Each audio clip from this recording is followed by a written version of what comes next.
Hello, Internet. It is not 8 o'clock right now, but it will be when I post this. Look, there's a munchkin behind me. Here's another munchkin. Here's another munchkin. Okay, that's all three munchkins. So you've seen them all now. Congratulations, you spotted the munchkins. Spotted munchkins. We've not seen any spotted munchkins in our books so far. But this is only book 7 out of 14.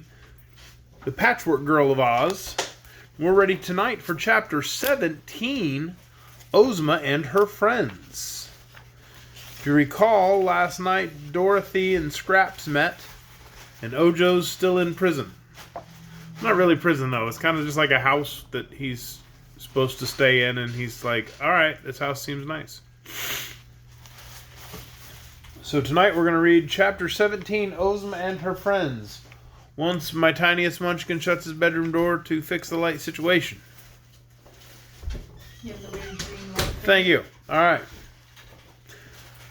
The Shaggy Man had a room of his own in the royal palace, so there he went to change his shaggy suit of clothes for another just as shaggy, but not so dusty from travel. He selected a costume of pea green and pink satin and velvet, with embroidered shags on all the edges and iridescent pearls for ornaments. Then he bathed in an alabaster pool and brushed his shaggy hair and whiskers the wrong way to make them still more shaggy. This accomplished, and arrayed in his splendid shaggy garments, he went to Ozma's banquet hall and found the Scarecrow, the Wizard, and Dorothy already assembled there. The Scarecrow had made a quick trip and returned to the Emerald City with his left ear freshly painted.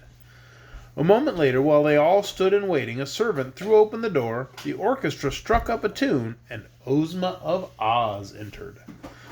Much has been told and written concerning the beauty of person and character of this sweet girl ruler of the land of Oz, the richest, the happiest, and most delightful fairyland of which we have any knowledge. Yet, with all her queenly qualities, Ozma was a real girl and enjoyed the things in life that other real girls enjoy. When she sat on her splendid emerald throne in the great throne room of her palace and made laws and settled disputes and tried to keep all her subjects happy and contented, she was as dignified and demure as any queen might be. But when she had thrown aside her jeweled robe of state and her scepter, and had retired to her private apartments, the girl, joyous, light-hearted, and free, replaced the sedate ruler. In the banquet hall tonight were gathered only odd and trusted friends, so here Ozma was herself, a mere girl. She greeted Dorothy with a kiss, the Shaggy Man with a smile, the little old wizard with a friendly handshake, and then she pressed the Scarecrow's stuffed arm and cried merrily, "What a lovely left ear! Why, it's 100 times better than the old one." "Well, I'm glad you like it," replied the Scarecrow, well pleased. "Ginger did a neat job, didn't she? And my hearing is now perfect. Isn't it wonderful what a little paint will do if it's properly applied?" "It really is wonderful," she agreed as they all took their seats. "But the Sawhorse must have made his legs twinkle to have carried you so far back in one day. I didn't expect you back before tomorrow at the earliest." "Well," said the Scarecrow, "I met a charming girl on the road and wanted to see more of her, so I hurried back." Ozma laughed. "I know," she returned. "It's the Patchwork Girl. She is certainly bewildering, if not strictly beautiful." "Have you seen her, then?" the straw man eagerly asked. "Only in my magic picture, which shows me all scenes of interest in the land of Oz." "Well, I fear the picture didn't do her justice," said the Scarecrow. "It seemed to me that nothing could be more gorgeous," declared Oz. "Whoever made that patchwork quilt from which Scraps was formed must have selected the gayest and brightest bits of cloth that were ever woven." "Well, I'm glad you like her," said the Scarecrow in a satisfied tone. Although the straw man did not eat, not being made so he could, he often dined with Ozma and her companions merely for the pleasure of talking with them. He sat at the table and had a napkin and plate, but the servants knew better than to offer him food. After a little while he asked, "Oh, where is the Patchwork Girl now?" "In my room," replied Dorothy. "I've taken a fancy to her. She's so queer and uncommon." "She's half crazy, I think," added the Shaggy Man. "But she is so beautiful.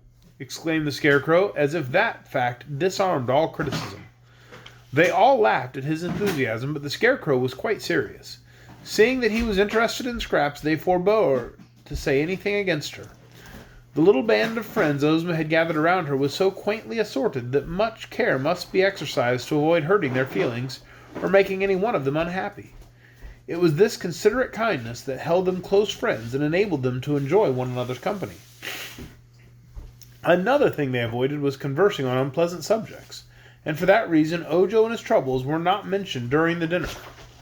The Shaggy Man, however, related his adventures with the monstrous plants which had seized and enfolded the travelers, and told how he had robbed Chiss, the great porcupine, of the quills which it was accustomed to throw at people. Both Dorothy and Ozma were pleased with this exploit, and thought it served Chiss right.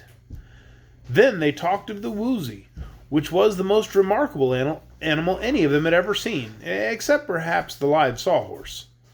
Ozma had never known that her dominions contained such a thing as a Woozy, there being but one in existence, and this being confined in his forest for many years. Dorothy said she believed the Woozy was a good beast, honest and faithful, but she added that she did not care much for the Glass Cat. "Still," said the Shaggy Man, "Glass Cat is very pretty, and if she were not so conceited over her pink brains, no one would object to her as a companion." The Wizard had been eating silently until now, when he looked up and remarked, "That powder of life which is made by the Crooked Magician is really a wonderful thing, but Dr. Pip does not know its true value, and he uses it in the most foolish ways." "Well, I must see about that," said Ozma gravely, and then she smiled again and continued in a lighter tone. "It was Dr. Pip's famous powder of life that enabled me to become the ruler of Oz." "I've never heard that story," said the Shaggy Man, looking at Ozma questioningly. "Well, when I was a baby girl, I was stolen by an old witch named Mombi and transformed into a boy," began the girl ruler. "I did not know who I was, and when I grew big enough to work, the witch made me wait upon her and carry wood for the fire and hoe in the garden. One day she came back from a journey bringing some of the powder of life, which Dr. Pip had given her. I had made a pumpkin-headed man and set it up in the path to frighten her, for I was fond of fun and hated the witch. But she knew what the figure was, and to test her powder of life she sprinkled some of it on it, and some of it on the man I had made. It came to life and is now our dear friend Jack Pumpkinhead. That night I ran away with Jack to escape punishment, and I took old Mombi's powder of life with me. During our journey we came upon a wooden sawhorse standing by the road, and I used the magic powder to bring it to life. The sawhorse has been with me ever since. When I got to the Emerald City, the good sorceress Glinda knew who I was and restored me to my proper person, when I became the rightful ruler of this land. So you see, had not old Mombi brought home the powder of life, I might never have run away from her and become Ozma of Oz. Nor would we have had Jack Pumpkinhead and the sawhorse to comfort and amuse us." That story interested the Shaggy Man very much, as well as the others who had often heard it before. The dinner being now concluded, they all went to Ozma's drawing room, where they passed a pleasant evening before it came time to retire. And that is the end of Chapter 17, Ozma and Her Friends. Tomorrow night will be Chapter 18, entitled Ojo is Forgiven. So yay, there's hope for Ojo after all. We'll read it together tomorrow night, 8 o'clock live on Facebook. Good night.